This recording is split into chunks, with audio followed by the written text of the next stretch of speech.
Puji syukur kepada Tuhan, saudara-saudari yang terkasih, salam damai sejahtera bagi kita semua. Saudara-saudari, pada kesempatan malam hari ini kita akan melanjutkan persekutuan firman Tuhan kita. Kalau sebelumnya kita banyak membahas mengenai kita mengenal Allah, kita minggu lalu juga melihat bagaimana cara kita bisa datang kepada Allah melalui darah Tuhan yang telah tercurah. Pada kesempatan malam hari ini, saudara-saudari sekalian, kita akan melihat dua hal, yaitu hukum Taurat dan anugerah. Saudara-saudari, tentu kita sering mendengar kedua kata ini, hukum Taurat dan anugerah. Saya juga yakin setiap saudara-saudari yang hadir di dalam seminar kita pada kesempatan malam hari ini juga rutin memiliki pembacaan Alkitab yang baik. Saudara-saudari, kita melihat dua kata ini, hukum Taurat dan anugerah, di dalam Alkitab kita. Kita akan melihat lebih terperinci, saudara-saudari, mengenai apakah itu hukum Taurat dan apa itu anugerah. Dan di mana atau kemana kita hari ini berbagian. Saudara-saudari, yang pertama, ketika kita berbicara mengenai anugerah, kita perlu melihat bahwa hukum Taurat dan anugerah ini bukan selalu sesuatu yang bertolak belakang. Kita mungkin melihat hukum Taurat dan anugerah ini bermusuhan. Hukum Taurat dan anugerah ini bertolak belakang. Nah, ada beberapa hal yang tentu bertolak belakang. Tetapi kita perlu melihat, saudara-saudari, bahwa hukum Taurat maupun anugerah, kedua-duanya adalah untuk mendatangkan kebaikan. Jadi hukum Taurat ada bukan untuk mengutuk manusia, hukum Taurat ada bukan untuk membawa manusia jatuh ke dalam dosa, tetapi tujuannya, sasarannya pada mulanya adalah untuk kebaikan.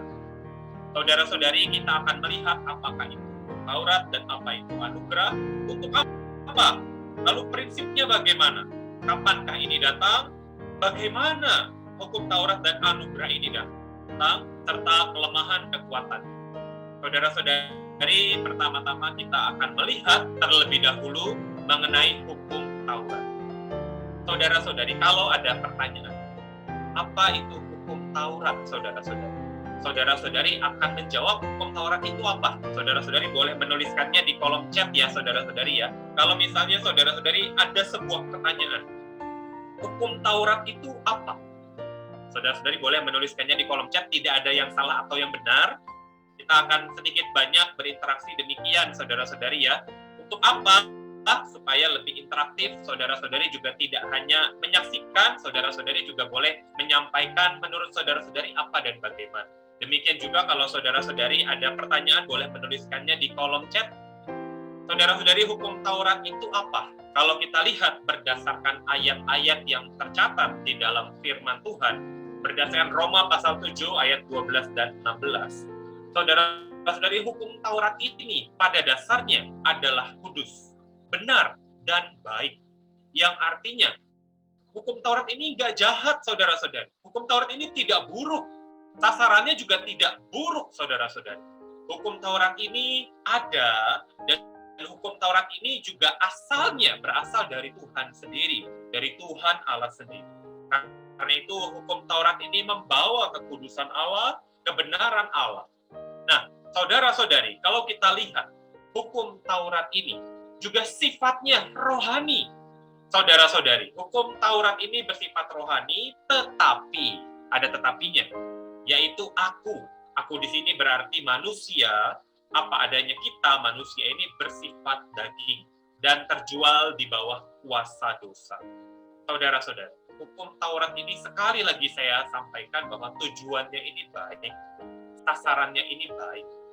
Tetapi, saudara-saudari, manusia ini adalah manusia yang telah jatuh ke dalam dosa. Manusia ini adalah manusia yang bobrok. Manusia ini adalah manusia yang jahat. Sehingga, saudara-saudari, manusia ini tidak bisa memenuhi tuntutan-tuntutan yang ada di dalam hukum Taurat. Ketika hukum Taurat itu bersifat kudus, benar, dan baik, bahkan sifatnya adalah rohani, tetapi apa adanya manusia ini sifatnya daging. Manusia ini tidak kudus. Bahkan apa yang diperbuat, saudara-saudari, tidak benar dan juga tidak baik. Saudara-saudari, ini bukan berarti semua yang manusia lakukan ini jahat dan tidak benar. Tetapi apa yang manusia lakukan, apa yang manusia perbuat, seolah-olah kecenderungannya adalah berbuat yang jahat, berbuat yang tidak benar. Saudara-saudari, hari ini kita hidup, ada satu perkataan ya, yang berkata bahwa hukum itu ada untuk dilanggar. Nah, saudara-saudari, perkataan ini kan perkataan yang sering kita dengar, hukum itu ada untuk dilanggar. Nah, saudara-saudari, menunjukkan bahwa apa adanya manusia itu sering kali apa yang diperbuat itu maunya adalah melanggar apa yang telah dilakukan. Saudara-saudari, ketika mendengar kata tidak atau jangan, manusia ini akan cenderung berusaha, atau akan cenderung sekalipun nggak berusaha, saudara-saudari, akan cenderung melakukannya, akan cenderung mengerjakannya. Karena sekalipun hukum Taurat sekali lagi bersifat kudus, benar, baik, dan bersifat rohani, tetapi apa adanya manusia, saudara-saudari, tidak bersifat rohani. Apa adanya kita ini sifatnya daging, bahkan terjual di bawah kuasa dosa. Saudara-saudari, berdasarkan 1 Timotius pasal 1 ayat yang ke-8 juga dikatakan bahwa kita tahu bahwa hukum Taurat itu baik kalau tepat digunakan. Sekali lagi ditegaskan, hukum Taurat ini tujuannya, sasarannya apa adanya, tidak jahat, tidak buruk, tetapi apa adanya manusia tidak mampu memenuhi tuntutan yang ada di dalam hukum Taurat. Nah, selanjutnya, saudara-saudari, hukum Taurat ini kapan mulai ada? Kalau saudara-saudari kita melihat secara sejarah waktu, kita tahu bahwa hukum Taurat ini masuk kurang lebih 430 tahun. Kemudian setelah apa, saudara-saudari, kita akan melihat bahwa hukum Taurat ini jaraknya dari sejak zaman Adam itu kurang lebih 2.500 tahun. Dan hukum Taurat ini sampai kepada tahun Masehi, saudara-saudari, jaraknya sekitar 1.500 tahun. Yang artinya, saudara-saudari, hukum Taurat ini 430 tahun kemudian ini sejak kapan? Sejak zamannya Abraham. Sejak zamannya orang yang terpanggil. Saudara-saudari, apa yang Allah janjikan kepada Abraham, saudara-saudari, dirampungkan bukan melalui hukum Taurat, tetapi hukum Taurat itu ada 430 tahun kemudian dengan satu tujuan, dengan satu sasaran. Kita akan melihat ini berikutnya. Tetapi poinnya, saudara-saudari, hukum Taurat ini bisa dikatakan sebagai sisipan atau tambahan. Karena sebermula Allah tidak menghendaki, atau sasaran tujuan Allah itu tidak ada hukum Taurat di dalamnya. Yang pertama kali Allah rencanakan, yang pertama kali kehendak Allah sebermula, saudara-saudari, adalah manusia menerima Dia. Tetapi saudara-saudari, hukum Taurat ini ada sebagai sebuah sisipan, sebagai sebuah tambahan, tetapi juga dengan sebuah tujuan. Kita akan melihat tujuannya berikutnya. Lalu saudara-saudari, hukum Taurat ini diberikan melalui Musa. Kita juga tahu bahwa di dalam kitab Keluaran dan seterusnya, kita akan melihat, saudara-saudari, kitab yang ditulis oleh Musa, dan di sana juga kita melihat hukum Taurat yang diberikan oleh Allah melalui perantaraan Musa. Saudara-saudari, hukum Taurat ini bisa dikatakan ada sejak zaman Musa, saudara-saudari, ya. 430 tahun sejak zaman Abraham, 1.500 tahun sebelum tahun Masehi. Lalu, sebelum hukum Taurat ini ada, saudara-saudari, dari zaman Adam sampai zaman Musa, ini saat itu tidak ada hukum Taurat. Jadi kita bisa sekali lagi menyatakan bahwa hukum Taurat ini mulai ada sejak zaman Musa dan melalui perantaraan Musa. Selanjutnya, saudara-saudari, bagaimana hukum Taurat ini ada? Kalau tadi kita melihat kapan, tentu kita bisa menjawabnya sejak zaman Musa, karena melalui Musa hukum Taurat itu sampai. Nah, saudara-saudari, lalu bagaimana hukum Taurat ini ada? Saudara-saudari, hukum Taurat ini disampaikan pertama-tama bukan oleh Allah sendiri. Apa buktinya? Saudara-saudari bisa melihat 3 ayat ini.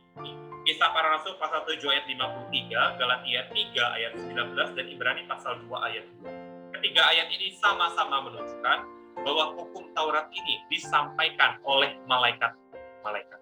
Nah, ini menunjukkan bahwa hukum Taurat ini bukan kehendak Allah yang sebenarnya, bukan poin utama yang begitu pentingnya.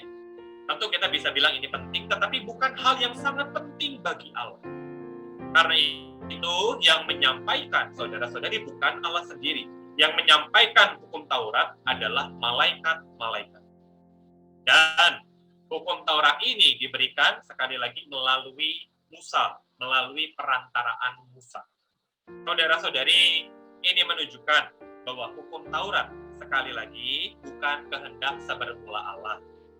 Hukum Taurat pada dasarnya baik, tetapi bukan yang Allah rencanakan sejak sebermula.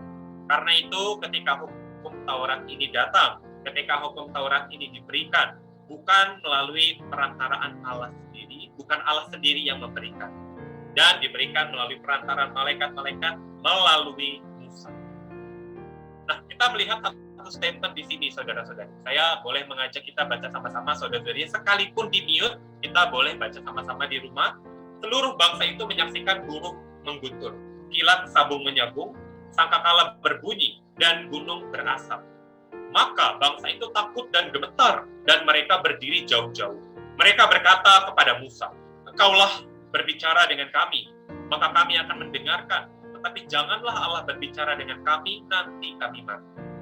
Ayat ini dikutip dari Keluaran pasal 20 ayat 18-19. Ketika hukum Taurat itu diturunkan, hukum Taurat itu diturunkan melalui Musa. Dan saudara-saudari, saat hukum Taurat itu diturunkan, seluruh bangsa itu menyaksikan burung yang mengguntur, kilat yang sabung menyambung, sangkakala yang berbunyi, serta gunung yang berasap. Jadi saudara-saudari bisa ada gambaran bagaimana ketika hukum Taurat itu diturunkan, ketika hukum Taurat itu disampaikan, saudara-saudari, ada burung yang mengguntur, ada suara, ada kilat yang sabung menyambung, ada kilat, ada cahaya, ada sangkakala yang berbunyi, dan gunung yang berasap. Nah, saat melihat semua itu, saudara-saudari, bangsa itu takut dan gemetar. Bangsa Israel takut dan gemetar. Mereka bahkan berdiri jauh-jauh.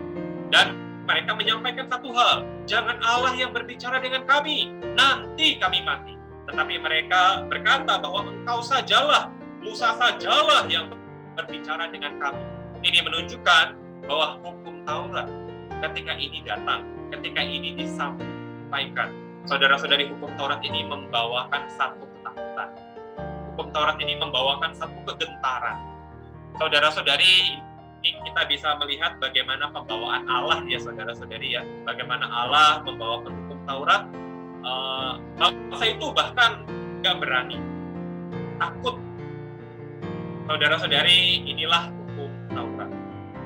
Selanjutnya, di poin yang D, atau poin yang keempat, kita juga akan melihat untuk apa fungsinya, tujuannya hukum Taurat ini. Berdasarkan Galatia pasal 3 ayat yang ke-19, juga Roma pasal 5 ayat yang ke-20, kita melihat bahwa hukum Taurat itu tujuannya, atau hukum Taurat ini adalah sebuah tambahan, ditambahkan karena pelanggaran-pelanggaran. Nah, untuk apa? Pada dasarnya, saudara-saudari, dengan sederhana kita bisa sampaikan bahwa hukum Taurat ini ada sebagai sebuah tambahan karena pelanggaran-pelanggaran untuk menyatakan siapa diri kita, untuk membawa kita mengenal siapa diri kita, siapa diri saya. Saudara-saudari, hukum Taurat ini ada seperti cermin untuk membawa kita melihat kondisi kita, untuk membawa kita melihat situasi kita, untuk menunjukkan kepada kita berapa banyak kesalahan, pelanggaran yang kita lakukan. Saudara-saudari, ini bisa dibilang sasaran atau tujuannya, fungsinya hukum Taurat, menjadi sebuah cermin bagi manusia, menunjukkan ketidakmampuan manusia. Selanjutnya, di dalam Roma pasal 3 ayat 20, kita melihat juga bahwa hukum Taurat ini membawa kita mengenal dosa. Nah, bukan berarti karena hukum Taurat kita berdosa, bukan. Manusia pada dasarnya adalah orang berdosa. Sejak manusia jatuh dalam dosa, sifat dosa ini terus turun-menurun ada di dalam diri manusia, dan manusia cenderung melakukan dosa. Nah, hukum Taurat ini menjadi sebuah tanda, menjadi sebuah bukti bahwa manusia ini melakukan dosa, dan menunjukkan kepada kita, memberikan kita pengenalan terhadap dosa. Saudara-saudari, ini bisa dibilang fungsinya hukum Taurat untuk menunjukkan siapa kita, untuk menunjukkan siapa saya, dan juga untuk menunjukkan ketidakmampuan kita untuk memenuhi tuntutan dari hukum Taurat. Apa adanya saya, apa adanya kita, saudara-saudari pada dasarnya tidak mampu memenuhi tuntutan-tuntutan yang ada di bawah hukum Taurat, tuntutan-tuntutan yang ada di dalam hukum Taurat. Justru hukum Taurat akan menjadi sebuah petunjuk, akan menunjukkan kepada kita berapa banyak pelanggaran, kesalahan, dan dosa yang selama ini kita lakukan. Lalu, saudara-saudari, hukum Taurat ini juga menunjukkan penghukuman.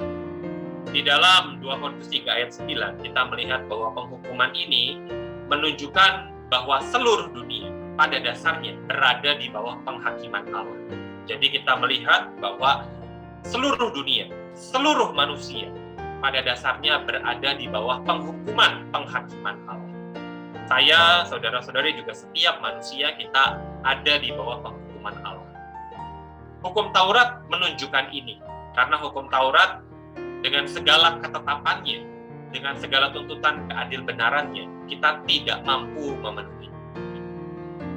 Di dalam Galatia 3 ayat 24, kita juga melihat bahwa hukum Taurat adalah penuntun bagi kita sampai Kristus datang, supaya kita dibenarkan berdasarkan iman. Saudara-saudari, kita boleh garis bawahi kata penuntun. Tadi saya sudah sebutkan beberapa kali, saudara-saudari ya, bahwa hukum Taurat ini adalah sebuah penuntun bagi kita sampai Kristus datang. Jadi tidak selamanya, saudara-saudari ya, kita tahu bahwa hukum Taurat ini ada menjadi sebuah penuntun bagi kita sampai Kristus datang. Supaya apa adanya kita dibenarkan, bukan karena melakukan hukum Taurat, karena seperti tadi sudah saya sampaikan, kita nggak mampu, kita nggak bisa memenuhi tuntutan keadilbenaran, kita tidak mampu memenuhi tuntutan-tuntutan yang ada di dalam hukum Taurat. Karena itu, manusia ini dibenarkan bukan karena melakukan semua itu, manusia dibenarkan berdasarkan iman. Kita juga akan melihat prinsip hukum Taurat. Kita juga akan melihat hal yang sama, saudara-saudari, di dalam anugerah berikutnya, saudara-saudari ya. Kita melihat pertama-tama prinsip dari hukum Taurat itu. Saudara-saudari, ada 3 statement di sini yang menunjukkan bahwa hukum Taurat ini prinsipnya adalah orang yang melakukannya akan hidup karenanya. Kita boleh mengingat kata ini, saudara-saudari ya, siapa yang melakukannya akan hidup karenanya. Hukum Taurat ini bukan iman ya. Hukum Taurat ini prinsipnya atau dasarnya, saudara-saudari, siapa yang melakukannya akan hidup karenanya. Atau boleh kita sebutkan bahwa prinsip dari hukum Taurat ini perbuatan kita, upaya kita, usaha kita. Yang kedua, kita juga melihat bahwa semua orang yang hidup dari pekerjaan hukum Taurat berada di bawah kutuk. Sebab ada tertulis, terkutuklah orang yang tidak setia melakukan segala sesuatu yang tertulis dalam kitab hukum Taurat. Bukan berarti hukum Tauratnya itu terkutuk, tetapi orang yang tidak setia melakukan segala sesuatu yang tertulis dalam hukum Taurat, terkutuklah mereka. Yang artinya, di bawah hukum Taurat, kita ini adalah orang yang terkutuk. Apa adanya kita? Di bawah prinsip hukum Taurat, kita adalah orang yang terkutuk. Karena kita tidak mampu melakukan segala sesuatu yang tertulis dalam kitab hukum Taurat. Tidak terkecuali, saudara-saudari ya. Karena itu di poin yang ketiga dikatakan siapa saja yang menuruti seluruh hukum itu, tetapi mengabaikan satu bagian saja, ia bersalah terhadap seluruhnya. Yang artinya nggak bisa kita menaati yang satu, tetapi yang lain tidak. Ini menjadi satu kesatuan. Yang kalau seluruhnya, bisa nggak kita, saudara-saudari, menuruti seluruh hukum itu? Saudara-saudari, bukti menunjukkan bahwa manusia ini tidak mampu. Karena itu, manusia tidak mampu, saudara-saudari, memenuhi seluruh bagian dari hukum Taurat.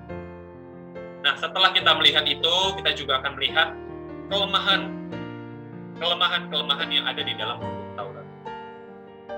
Kelemahannya ini bukan karena hukumnya, bisa dibilang hukumnya lemah, saudara-saudari, ya, karena saya yakin di sini lebih banyak saudara-saudari yang paham perihal hukum.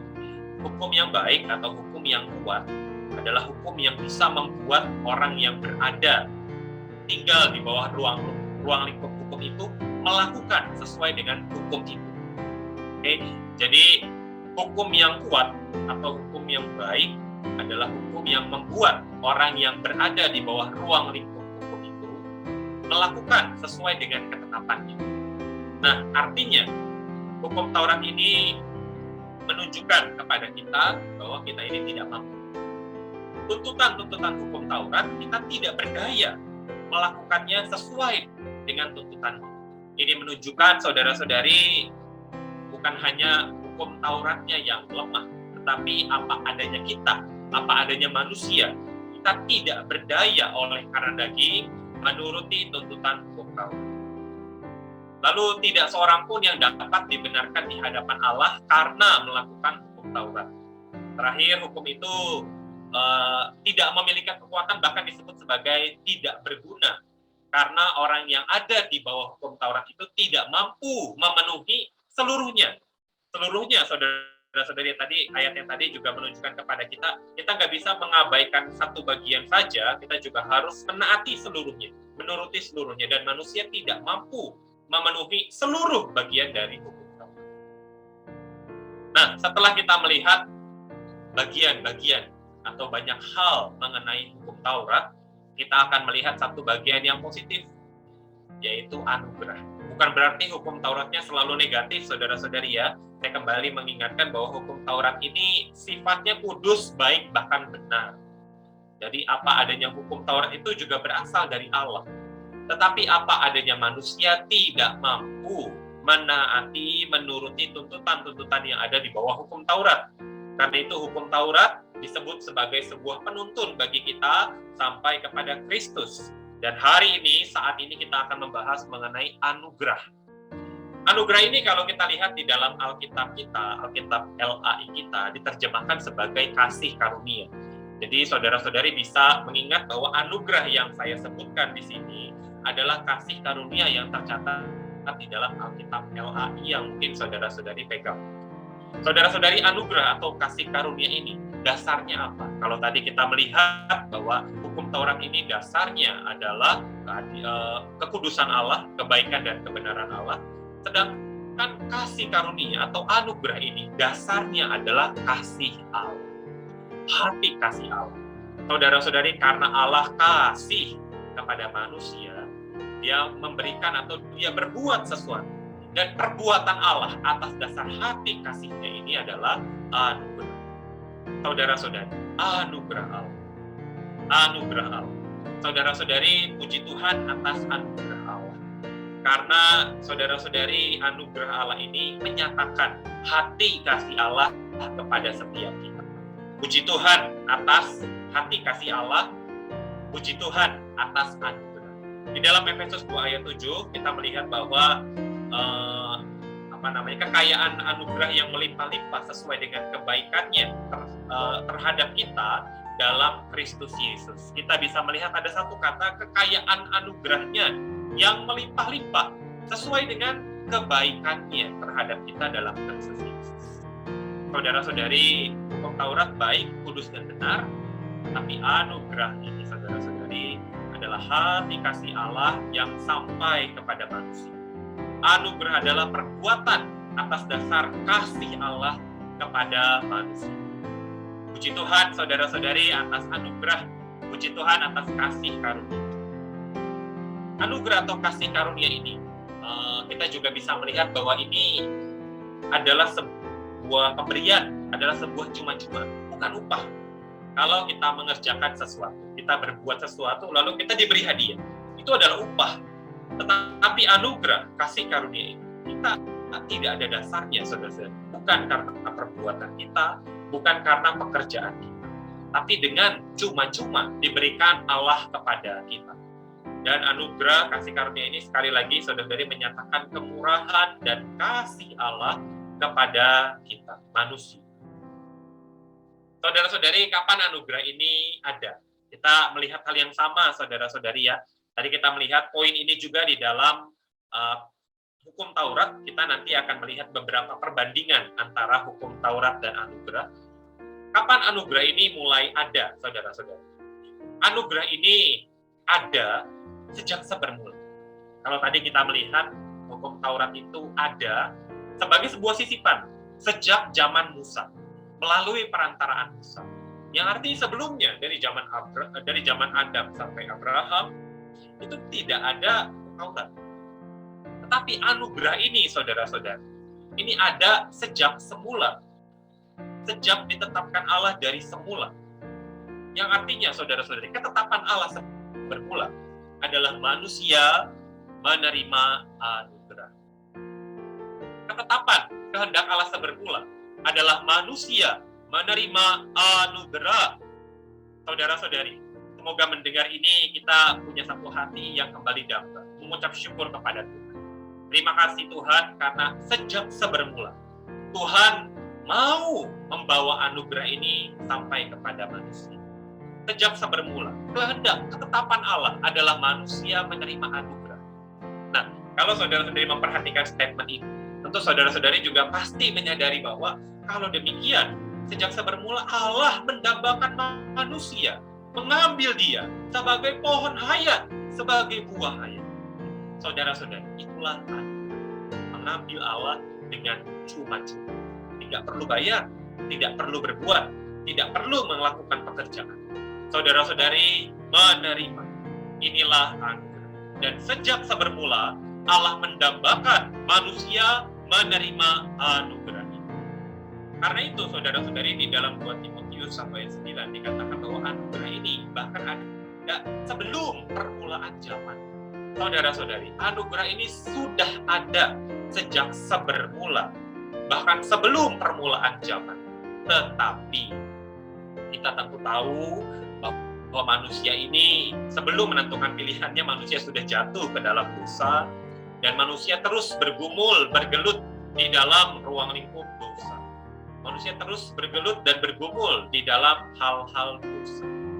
Karena itu, saudara-saudari, anugerah ini dinyatakan di dalam waktu melalui kedatangan Juru Selamat kita, Yesus Kristus. Puji Tuhan, saudara-saudari. Melalui kedatangan Juru Selamat kita, Yesus Kristus, anugerah itu ada. Tentu saudara-saudari tahu bahwa sebelum Tuhan Yesus datang menyatakan diri, ada yang terlebih dahulu memberitakan mengenai kerajaan. Saudara-saudari, hukum Taurat ada sejak zaman Musa sampai Yohanes Pembaptis menyatakan, mengumumkan Juru Selamat datang.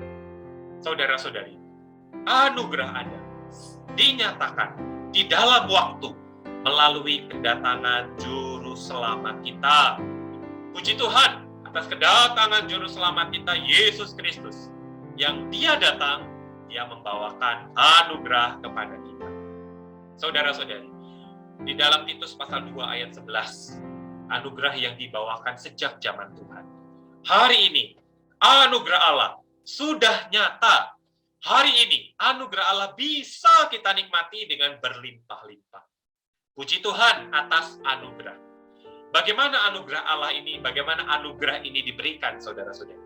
Berdasarkan 2 Timotius 1 ayat 9 dan Efesus 1 ayat 6, kita melihat bahwa hukum Taurat ini dikaruniakan, diberikan kepada kita dalam Kristus Yesus.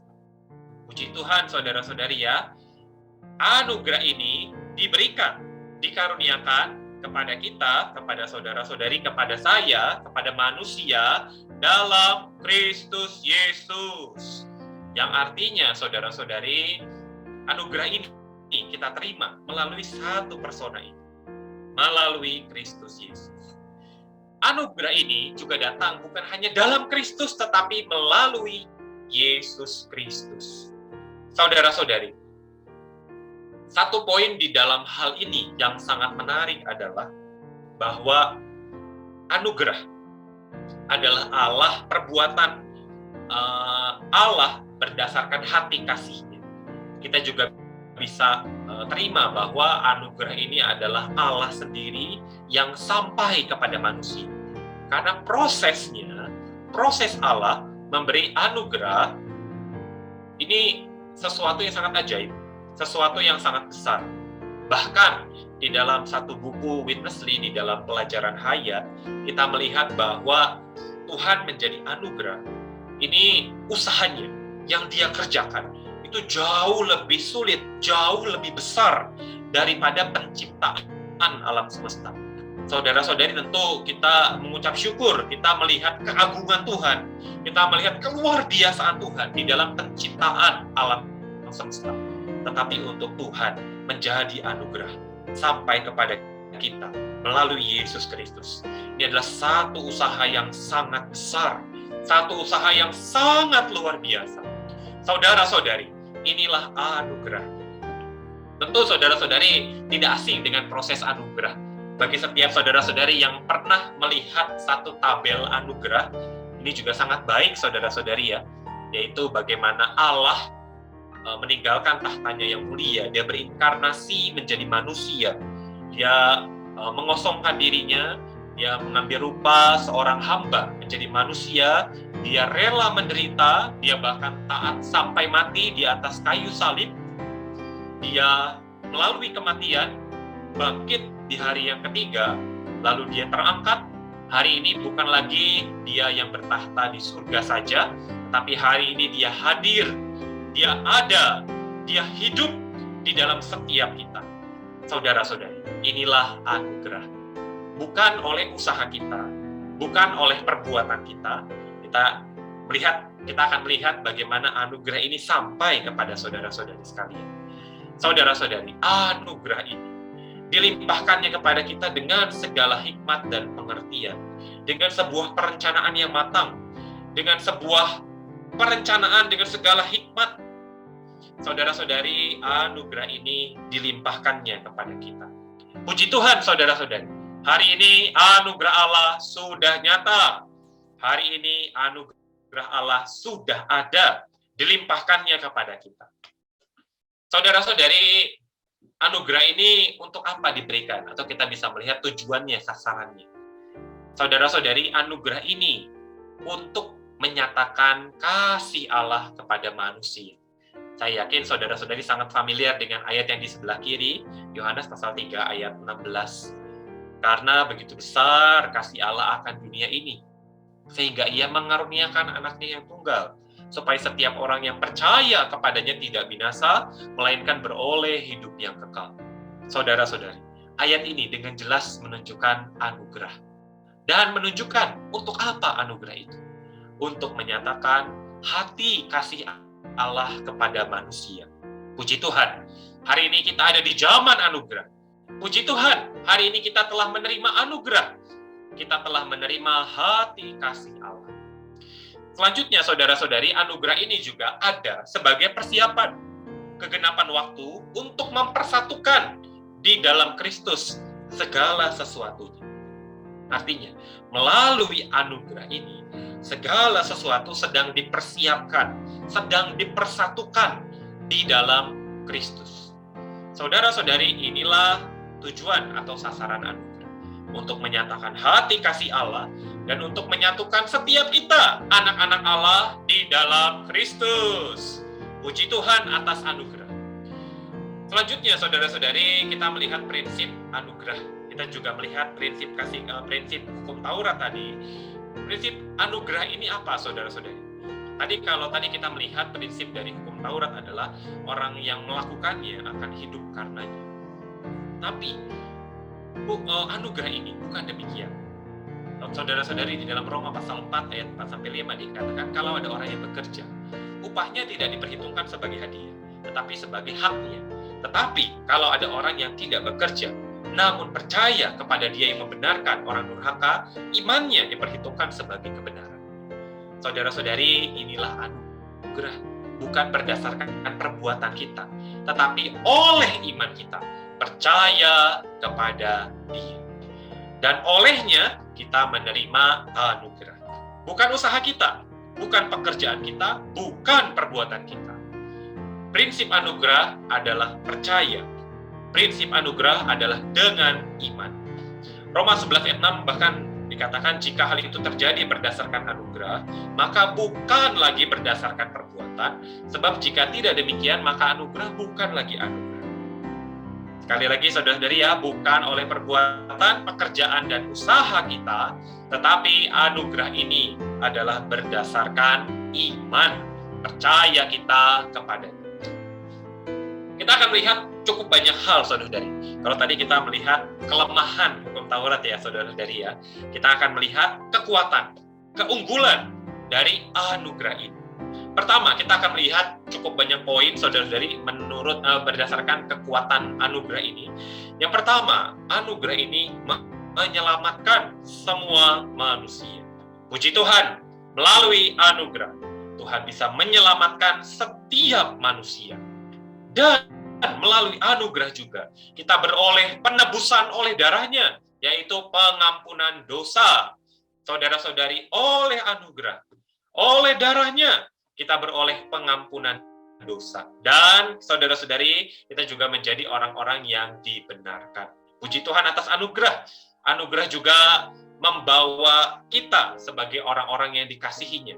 Dikaruniakannya, diberikannya kepada kita di dalam Dia yang dikasihinya. Yang artinya, saudara-saudari, anugerah ini membawa kita ada di dalam Dia, di dalam Kristus yang dikasihi Allah. Yang artinya anugerah ini membawa kita mendapat perkenan Allah.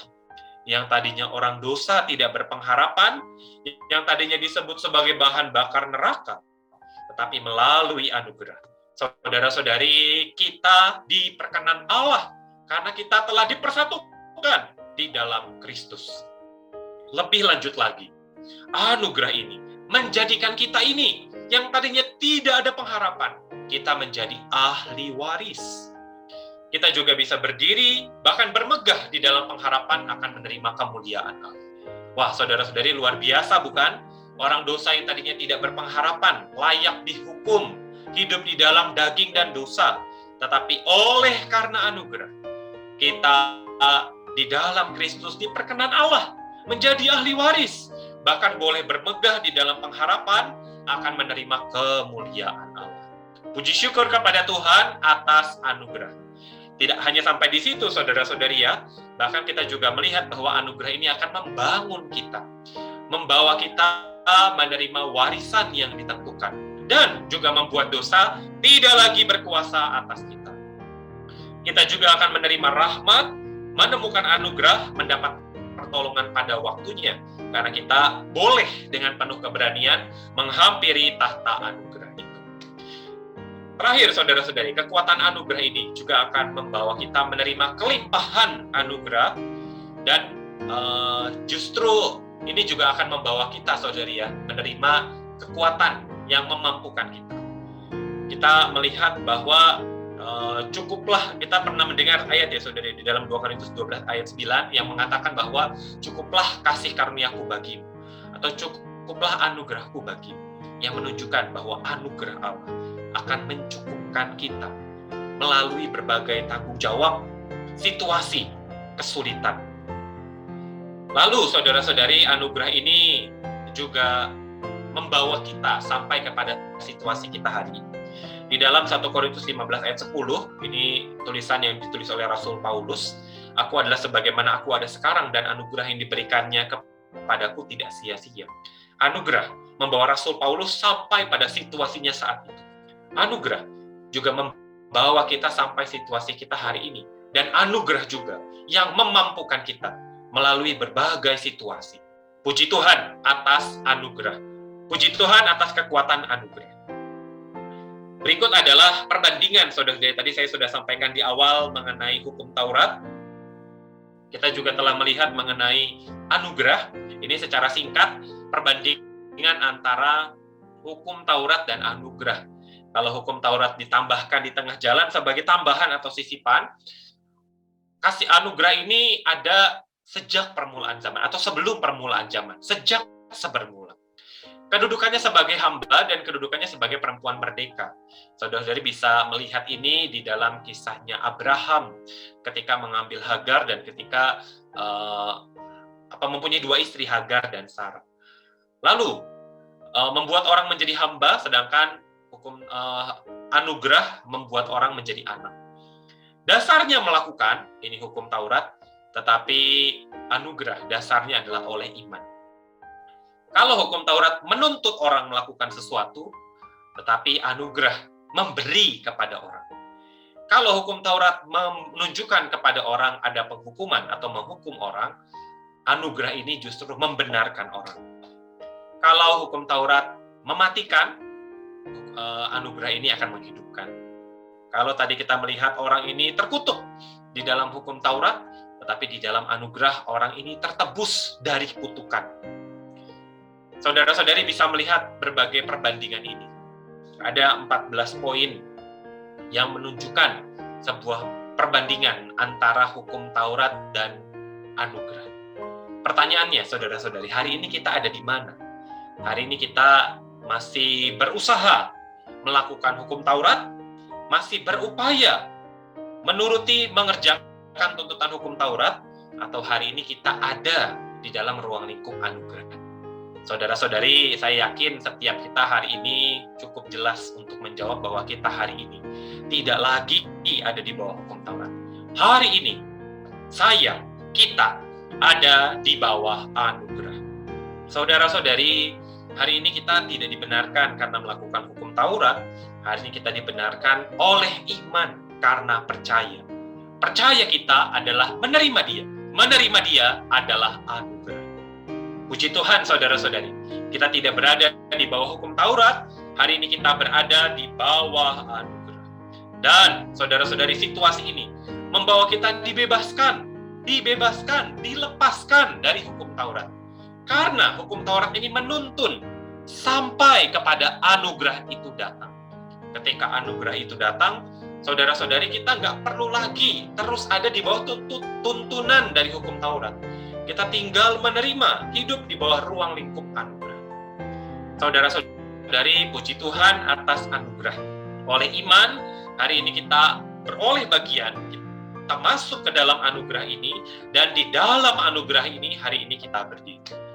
Hukum Taurat orang beriman. Wah, bukan berarti hukum Taurat ini hari ini sudah tidak ada lagi. Dan orang beriman gak perlu lagi hukum Taurat.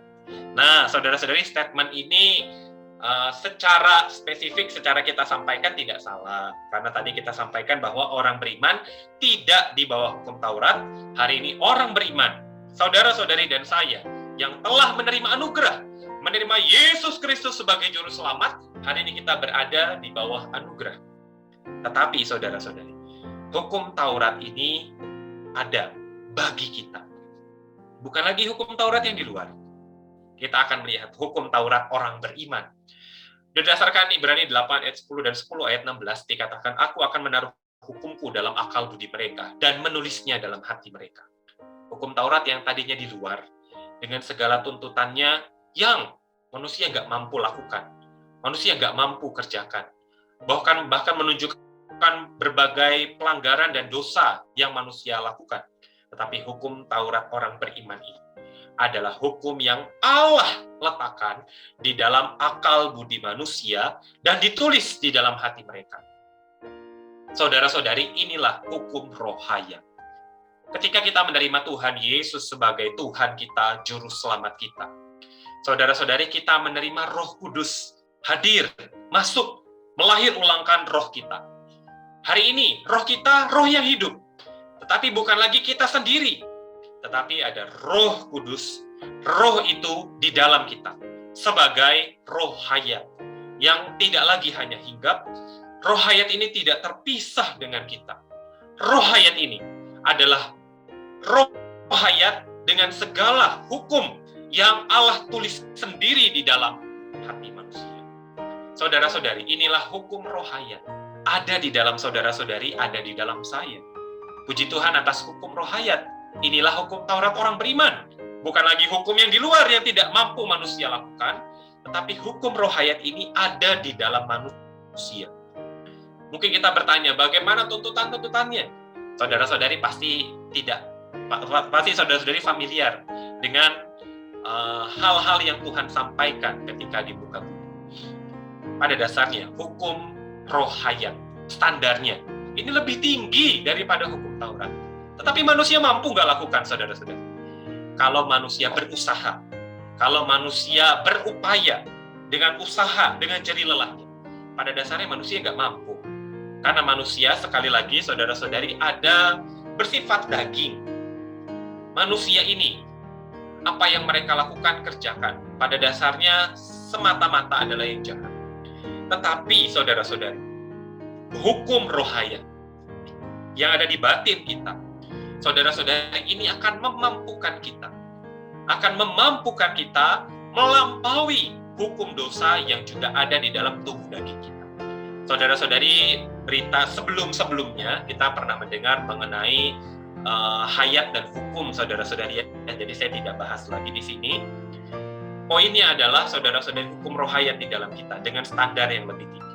Inilah hukum Taurat kaum beriman perjanjian baru hari ini. Berdasarkan 1 Petrus 2:21, kita juga melihat bahwa hukum Taurat orang beriman yang hari ini tertulis di dalam hati saudara-saudari, di dalam hati setiap kita. Ini juga memungkinkan kita untuk mengikuti jejaknya, untuk mengikuti jejak Tuhan, untuk mengikuti teladan Tuhan. Bukan dengan upaya manusia, tetapi dengan manusia yang bergantung dan bersandar kepada hukum rohayat yang hari ini ada di dalam batin kita. Dan menurut roh ini, saudara-saudari, baru kita bisa memikirkan hal-hal yang dari roh. Kalau kita berusaha dengan upaya kita nggak mampu. Pikiran kita, pikiran yang melayang-layang, pikiran yang liar. Tetapi ketika kita berpaling kepada Tuhan di dalam roh, kita berpaling kepada hukum rohayat yang ada di dalam batin kita, bergantung dan bersandar padanya, saudara-saudari, memungkinkan setiap kita untuk bisa melakukan hal-hal yang rohani, hal-hal yang dari roh, yang memungkinkan kita juga mengikuti teladan Tuhan. Puji Tuhan, hukum Taurat orang beriman membuat kita bisa meneladani Tuhan. Saudara-saudari, ini juga yang disebut ketika menunjukkan bahwa ketika manusia disampaikan supaya manusia ini sempurna, sama seperti Bapamu yang di surga adalah sempurna. Manusia ini tidak mampu, tetapi melalui hukum rohayat di batin kita, hukum Taurat orang beriman hari ini, kita mampu melakukan semuanya itu. Bukan dengan upaya kita, tetapi rohayat di batin kita memampukan. Saudara-saudari, puji Tuhan atas hukum Taurat orang beriman. Puji Tuhan atas hukum rohayat di batin kita. 2 ayat terakhir di dalam 1 Korintus 10 ayat 31 juga menunjukkan bahwa melakukan sesuatu yang lain, lakukanlah semuanya itu untuk kemuliaan Allah. Bukan bagi kepentingan kita, keuntungan kita, tetapi melakukan semuanya itu untuk kemuliaan Allah. Dan terakhir 1 Korintus 9 ayat 19-23 juga menunjukkan bahwa kita tidak lagi hidup di luar hukum Allah. Karena hari ini, hukum ini tidak lagi jauh dan terpisah dengan kita. Hari ini hukum Kristus terukir di dalam hati kita. Puji Tuhan, saudara-saudari, atas hukum rohayat di batin kita. Ini adalah hukum Taurat kaum beriman perjanjian baru. Puji Tuhan, hukum Taurat di dalam perjanjian lama menuntun kepada anugerah. Dan hari ini kita yang menerima anugerah, hari ini kita punya hukum Taurat yang baru, yaitu hukum Taurat yang tidak terpisah dengan kita, hukum yang diletakkan di dalam akal budi kita, terukir di dalam hati kita. Inilah hukum rohayat yang memampukan kita untuk mengerjakan segala sesuatu yang Allah dambakan sebermula, yang Allah tuntut dari manusia. Tanpa ini, saudara-saudari, manusia tidak mampu. Karena itu, semoga firman Tuhan malam hari ini, persekutuan firman Tuhan kita, mengingatkan bahkan mendorong setiap kita untuk tidak merdeka dari hukum rohayat di batin, tidak merdeka dari hukum Taurat kaum beriman kita. Saudara-saudari, kita perlu bergantung kepada Tuhan kita. Kita perlu bersandar kepada Tuhan yang ada di batin kita. sebagai anugerah yang hari ini kita terima. Puji Tuhan, hari ini kita tinggal di zaman anugerah. Puji syukur kepada Tuhan, kita terlebih dahulu berdoa menyambut firman Tuhan. Terima kasih Tuhan atas anugerah-Mu. Terima kasih karena hukum Taurat yang diberikan menuntun kami sampai kepada anugerah. Ketika anugerah itu datang, anugerah itu kami terima. Dikau tidak lagi terpisah dengan kami percaya dengan iman, Dikau menjadi satu dengan kami. Dikau meletakkan hukum-Mu di dalam akal budi kami, menuliskannya di dalam hati kami menjadi hukum rohayat yang memampukan kami untuk melakukan segala tuntutan keadil benaran Allah. Karena kami tidak lagi di dalam kutub hukum Taurat, kami ada di dalam Kristus. Puji Tuhan, hari ini kami yang di dalam Kristus, melalui menerima anugerah, kami punya hukum rohayat dengan standar yang jauh lebih tinggi, yang juga membawa kami kepada kesempurnaan di dalam Kristus. Berkati kami Tuhan, hari demi hari tidak lepas daripada-Mu, tidak merdeka daripada-Mu. Kami perlu terus bergantung, bersandar kepada Tuhan semata. Terima kasih Tuhan, berkatilah kami, berkatilah firman Tuhan. Kami masih mengasihi firman. Amin.